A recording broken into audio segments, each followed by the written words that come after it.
শুরু করছি আমার বাংলা। তৃণমূল পঞ্চায়েত প্রধানের ছেলে খুন, কোচবিহারের ডোডিয়ারহাট বাজারে শুট আউটের ঘটনা। নিহত ডাওয়াগুড়ি পঞ্চায়েত প্রধানের ছেলে, শুট আউটে আহত আরো একজন। বাইকে এসে গুলি চালায় 3 দুষ্কৃতী। শুভঙ্কর রয়েছে আমার সঙ্গে। শুভঙ্কর, কি কারণে খুন, পুলিশ সূত্রে কিছু জানা গেল?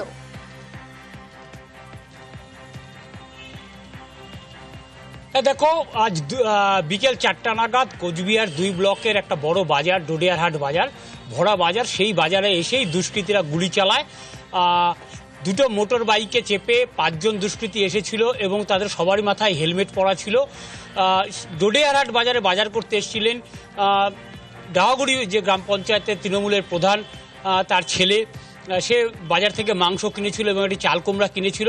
কিনে যখন আসছিল সেই সময় তাকে লক্ষ্য করে গুলি চালানো হয় এবং এই যে ভরা বাজারে গুলি চালানোর ঘটনায় কিন্তু যথেষ্টই আতঙ্ক ছড়িয়েছে ব্যবসায়ীদের মধ্যে এবং ঘটনাস্থলেই ওই পঞ্চায়েত প্রধানের ছেলের মৃত্যু হয় এবং আরও একজন বর্তমানে কোচবিহারের এক বেসরকারি হাসপাতালে চিকিৎসাধীন, তার গাড়ি চালক।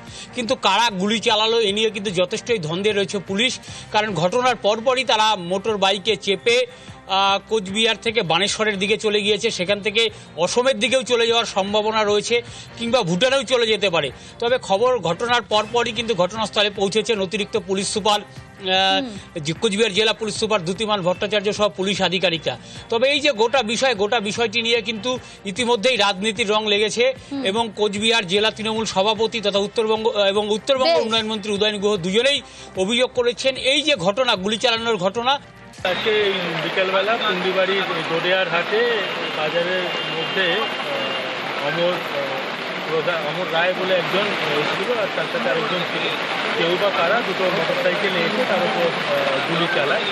তো একজনের গুলি লেগেছে, পায়ে লেগেছে, সে হাসপাতালে ভর্তি আছে, আরেকজন মারা গেছে। আমরা তদন্ত করে দেখছি।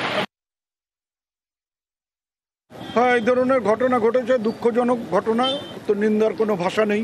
আমরা চাইব যে পুলিশ তদন্ত করুক এবং তদন্ত করে অবিলম্বে যারা দোষী তাদেরকে গ্রেপ্তার করুক। আমরা এটা মনে করি যে এই হত্যার ফলে সবচাইতে যারা লাভবান হবে সেটা হচ্ছে বিজেপি। অমরের মতন একজন ছেলেকে সরিয়ে দিতে পারলে এইসব এলাকায় বিজেপি তার মাথা তুলে আবার দাঁড়াতে পারবে।